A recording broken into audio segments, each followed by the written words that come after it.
Science chapter 12 electricity. अब electricity के अंदर कौन सी पार्ट है, हम एक्सरसाइज पे आ चुके हैं। क्वेश्चन नंबर वन आपसे क्या पूछ रहा है कि भाई एक हमारे पास एक वायर है, 1 2 3 4 और ये 5। तो हमने 5 हिस्से कर दिए, इसके 5 पीसेस कर दिए हैं रेजिस्टेंस के। तो 5 पीस करेंगे तो हम R/5 के बेस पे करेंगे। ये हमारे पास 5 हिस्से करेंगे हम, ऐसे 5 हिस्से होंगे हमारे पास। R/5 फिर R/5, ऐसे हमारे पास 5 हिस्से हो जाएंगे। R/5 ऐसे 5 पार्ट्स हिस्से कर लेने हैं रेजिस्टेंस के। ओके, ये हमारी R की वैल्यू हो गई। एक तरीके से हमने 5 रेजिस्टेंस निकाल लिए इस प्रकार से, ठीक है। अब दीज इन पार्ट, सभी को पार्ट को हमें क्या करना है, पैरेलल में कनेक्ट करना है। पैरेलल में कनेक्टेड है, ओके। पैरेलल में 5 हिस्से कनेक्टेड है, 5 पार्ट्स कनेक्टेड हैं पैरेलल के अंदर। तो उन सभी का जो टोटल है, इक्विवेलेंट मतलब टोटल है, जो कि वो है R डैश।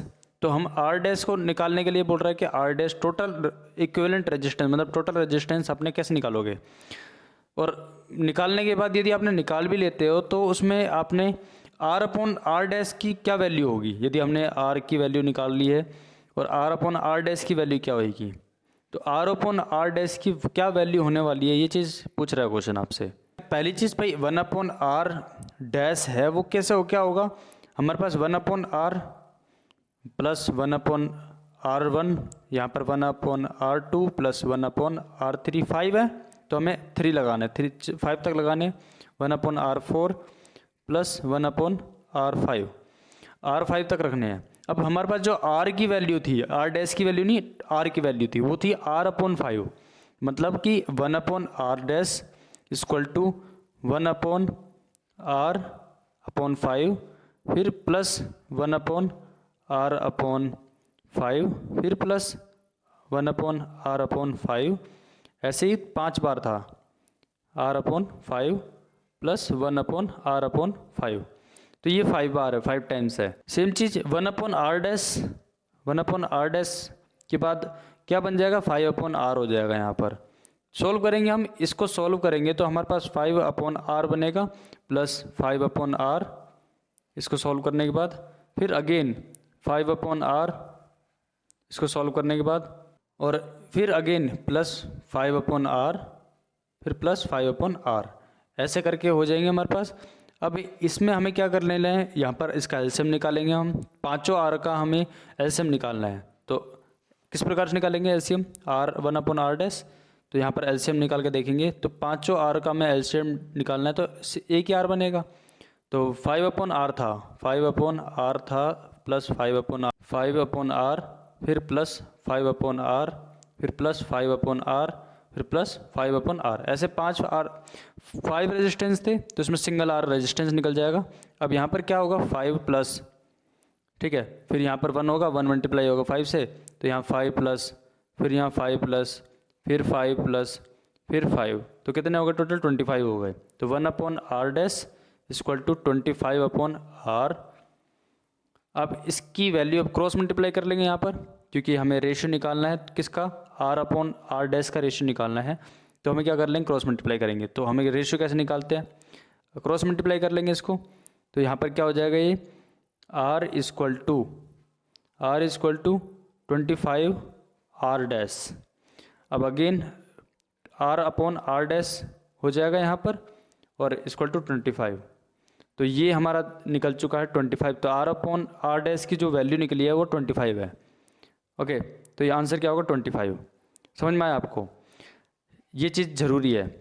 अच्छा, एक और फैक्ट याद रखना है हमेशा कि रेजिस्टेंस होता है, वो जितना रेजिस्टेंस होगा उतना ही उसके लेंथ के बराबर डिपेंड करता है, वायर के लेंथ के ऊपर। मतलब जितना ज़्यादा रेजिस्टेंस होगा उतना ज़्यादा लेंथ बढ़ेगी, जितनी ज़्यादा रेजिस्टेंस इंक्रीज़ होगी और उतना ही ज़्यादा हमारा लेंथ भी इंक्रीज़ होगा साथ साथ, ठीक है। तो ये याद रखना है हमें, क्योंकि यहाँ पर बोल रहा था लेंथ के बारे में बात कर रहा था यहाँ पर। तो रेजिस्टेंस का लेंथ पर क्या प्रभाव पड़ता है, ये चीज़ भी हमें मेंशन करनी है। तो रेजिस्टेंस का प्रभाव क्या पड़ता है, R is directly proportional to the length. तो ये फर्क पड़ता है। अब इसे पढ़ के देखते हैं, क्वेश्चन पढ़ के देखते हैं, आपको समझ में आया होगा I hope. A piece of wire of resistance R is cut into 5 equal parts. These parts are then connected in parallel. If the equivalent resistance of this combination is R dash, then the ratio R/R dash is, answer is 25। Answer, resistance of a piece of wire is directly proportional to its length. If the piece of wire has a resistance R and the wire is cut into 5 equal parts, the resistance of each part R upon 5. All the 5 parts are connected in parallel. Hence equivalent resistance R dash is given as equivalent total resistance को बोलते हैं. Total resistance माने equivalent, एक ही बात है. ये इस प्रकार से सॉल्यूशन कर रखा है यहाँ पर. फिर यहाँ पर इस प्रकार से ये अगेन फिर ये 25 पुनः R हो जाएगा और यहाँ पर ये सॉल्व कर रखा है इधर. And then after the answer is given. Question number 2 में क्या पूछ रहा है आपसे कि जो भी इलेक्ट्रिकल पावर इसमें से कौन सी नहीं है. इलेक्ट्रिकल पावर मतलब P से, इनमें से कौन सा नहीं है. अब पहली चीज़ हमें समझनी है कि P इक्वल टू VI होता है, पोटेंशियल डिफरेंस मल्टीप्लाई करंट होता है. अब इसके अंदर यदि हम ओम्स लॉ पुट आउट कर देते हैं, V की जगह पे यदि हम ओम्स लॉ पुट आउट कर देते हैं तो V इक्वल टू IR होता है, IR होता है. तो यहाँ पर IR फिर मल्टीप्लाई I, तो देन क्या हो जाएगा P equal to I square R, I square R, मतलब कि ये वाला फॉर्मूला हो गया. अच्छा, इसके बाद क्या है P इक्वल टू I की जगह पर हमने क्या ओम्स लॉ के according I equal to V upon R होता है ओम्स लॉ के अकॉर्डिंग. तो यहाँ पर हम I की जगह पर, इस I की जगह पर, यहाँ वाले I की जगह पर हमें V की वैल्यू V अपॉन R रख लेना है यहाँ पर. ठीक है, I की वैल्यू I स्क्वायर R.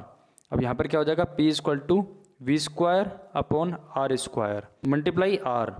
अब इसमें से एक R से एक R कैंसिल, एक R से एक R कैंसिल होने के बाद क्या हो जाएगा हमारे पास P equal to V square upon R.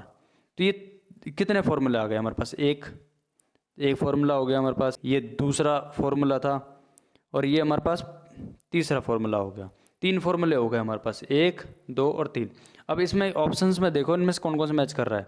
ये वाला मैच कर रहा है I स्क्वायर R का, अगेन फिर VI भी मैच कर रहा है और V स्क्वायर अपॉन R भी कर रहा है क्योंकि V स्क्वायर यहाँ पर था ये तीसरा वाला, तो ये भी मैच कर रहा है इधर. देखो आप इसको नोट डाउन कर लो आप. क्वेश्चन आपसे पूछ रहा है कि चारों में से कौन सा नहीं है पावर का फॉर्मूला, तो answer is B, BI R square नहीं होता है. क्वेश्चन पढ़ के देखते हैं एक बार. Question number 2, which of the following terms does not represent electrical power in a circuit. I square R, IR square, VI V square upon R. We know that the electric power is given by P equal to VI, so the option C is correct.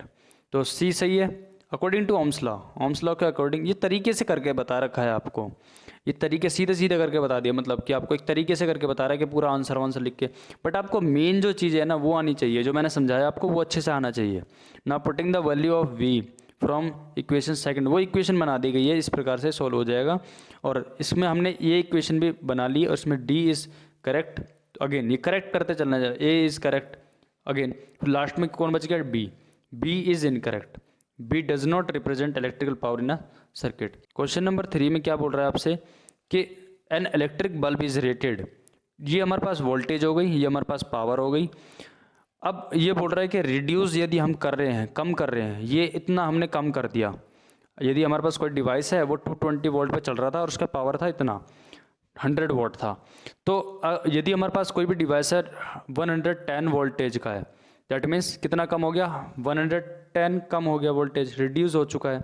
अब क्या बोल रहा है कितना consume होने वाला है, electric power कितनी कंज्यूम होगी. तो सबसे पहले मैं फॉर्मूला लगाना P equal to V square upon R.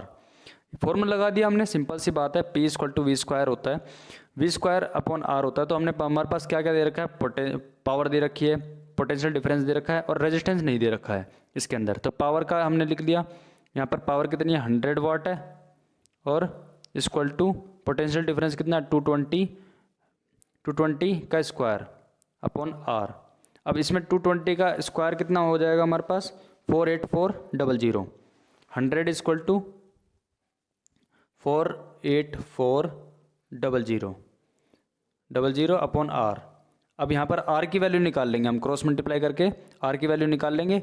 Then after 0 से 0 कैंसिल हो जाएगा और कितना आंसर R की वैल्यू क्या निकल जाएगी हमारे पास 484. R की वैल्यू निकल गई. हमें दोबारा से यही पावर का फॉर्मूला लगाना है V स्क्वायर अपॉन R का, और यहाँ पर अब R की वैल्यू भी निकल गई है. R की वैल्यू कांस्टेंट रहती है, एक बार निकालने के बाद कांस्टेंट. अब R की वैल्यू भी निकल गई है, तो R की वैल्यू कहाँ पर रखेंगे हम, इस R की जगह यहाँ पर रख देंगे, पुटअप कर देंगे. और पोटेंशियल, हमें पोटेंशियल डिफरेंस भी, वोल्टेज भी दे रखा था, बट यहाँ पर पावर नहीं दे रखी है. पावर आपसे पूछ रहा है, पावर कंज्यूम्ड.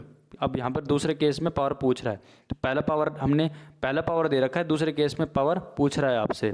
तो P equal to V square upon R. तो V की वैल्यू दे रखी है 110, और आर की वैल्यू भी हमने फाइंड आउट कर लिया, तो हमें क्या निकल जाएगा, पावर निकल जाएगा आसानी से। आप सॉल्यूशन देखोगे इधर तो आपको समझ में आ जाएगा इस प्रकार से। तो आंसर 25 वाट आएगा, यहाँ पर दे रखा है ऑलरेडी। सॉल्यूशन करने के बाद आंसर 25 वाट आएगा। सो फिर 25 वाट आंसर हो जाएगा इसका। आप आई होप समझ में आ रहा है आपको। क्वेश्चन नंबर 4 आपसे क्या पूछ रहा है कि भाई आपके पास 2 कंडक्टिंग वायर्स हैं जिसमें सेम ही मटेरियल्स के बने हुए हैं और इक्वल लेंथ है और के बाद इक्वल डायमीटर से बने हुए हैं। वो सीरीज और पैरेलल दोनों में ही कनेक्टेड है हमारे पास जो सर्किट बना हुआ है। अब पूछ रहा है आपका हीट प्रोड्यूस्ड, कितना हीट प्रोड्यूस हो रहा है, हीट प्रोड्यूस का रेशियो पूछ रहा है पैरेलल और सीरीज कॉम्बिनेशन में। Joules law of heating effect के जरिए हम I²RT यहाँ पर फॉर्मूला रखेंगे और फिर again IH equal to Ohm's law के अकॉर्डिंग V²/R², RT, R से R कैंसिल, तो H इक्वल टू V²/R फिर T। मतलब कि H हीटिंग इफेक्ट यहाँ पर इन्वर्सली प्रोपोर्शनल किसके है, R के। जो हीटिंग इफेक्ट है वो यहाँ पर इस केस के अंदर R के इन्वर्सली प्रोपोर्शनल है। अदरवाइज हम क्या बोलते हैं कि हीटिंग किसके डायरेक्टली प्रोपोर्शनल किसके होता है, रेजिस्टेंस के, बट यहाँ पर इन्वर्सली प्रोपोर्शनल है रेजिस्टेंस के। तो हमने कैसे निकाला, हमने फॉर्मूले से निकाला है। जब हम ओम्स लॉ पुट आउट कर देते हैं यहाँ पर कि H is inversely proportional to the resistance. Question पढ़ के देखते हैं। 2 conducting wires of the same material and of equal length and equal diameters are first connected in series and then parallel in a circuit across the same potential difference. The ratio of heat produced in series and the parallel combination would be। अब यहाँ पर ध्यान से समझना इस चीज़ को कि हमारे पास जो हीटिंग इफेक्ट है, सीरीज़ का हीटिंग इफेक्ट है और किसका, और पैरेलल का हीटिंग इफेक्ट है। इन दोनों में याद रखना है कि हमारे पास रेजिस्टेंस है, एक सीरीज़ में कनेक्टेड है, मतलब कि हीटिंग इफेक्ट ऑफ वायर तो कितना होगा यहाँ पर HS, सीरीज़ में रेजिस्टेंस कितना हो जाएगा 2R होगा, याद रखना हमेशा 2R होगा। और पैरेलल में हीटिंग इफेक्ट क्या होगा हमारे पास 1/R होगा। 1/R को सॉल्व करेंगे तो यहाँ पर कितना हो जाएगा, 1/R को सॉल्व करेंगे तो यहाँ पर हमारे पास कितना हो जाएगा भाई, यहाँ पर हमारे पास हो जाएगा 2/R। दैट मीन्स R की वैल्यू निकालेंगे तो कितना हो जाएगा R/2। समझ में आ रहा है, R की सिर्फ खाली R की वैल्यू निकालेंगे तो R/2 हो गया। अब यहाँ पर हमें याद रखना है कि R की वैल्यू है सिर्फ, ठीक है। हम सिर्फ पहले रेसिप्रोकल 1/R था, रेसिप्रोकल 1/R की वैल्यू क्या निकाली हमने 1/R प्लस 1/R। इसमें सेम ही रेजिस्टेंस था क्योंकि सेम मटेरियल से मिलकर बना हुआ था तो सेम ही रेजिस्टेंस है। सो यहाँ पर सबसे पहले हीट किसका दे रखा है, सीरीज़ का दे रखा है, तो हम क्या लिखेंगे HS अपॉन फिर पैरेलल का दे रखा है तो अपॉन HP।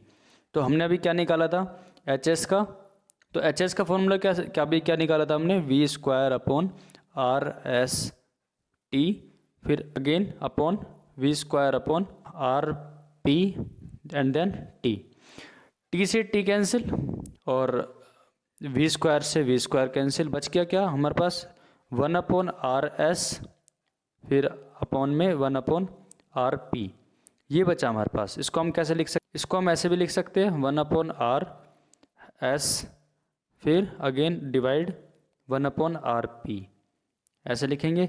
और अगर डिवाइड को मल्टीप्लाई में कन्वर्ट करेंगे तो क्या बनेगा यहाँ 1/RS मल्टीप्लाई RP/1। तो HS की वैल्यू क्या होगी, HS/HP की वैल्यू क्या होगी यहाँ पर RP/RS। तो ये हमारी वैल्यू होगी HS/HP की। और जो कि हमारे पास एक तरीके से हमने RP भी निकाल रखा था और RS भी निकाल रखा है। तो RP क्या निकाला था हमने R/2 निकाला था एंड देन डिवाइड हो जाएगा तो 2R। RS सीरीज़ में क्या निकाला था 2R, और इसको हम एक साथ रखेंगे तो क्या लिखेंगे यहाँ पर कि R/2 डिवाइड में 2R/1 ऐसे लिखेंगे।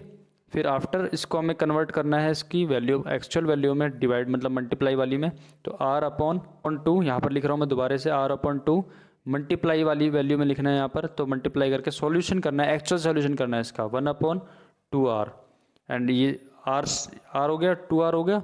फिर यहाँ पर क्या लिखेंगे, यहाँ पर लिख रहा हूँ मैं साइड में, इधर लिख रहा हूँ, तो 1/R 2R हो गया, R/ ब्लू कलर से लिख रहा हूँ मैं R/2, तो यहाँ पर क्या होगा R/4R हो जाएगा और R से R कैंसिल, देन क्या बच गया मेरे पास 1/4, तो 1/4। for our content to the bedroom. And hear what he is.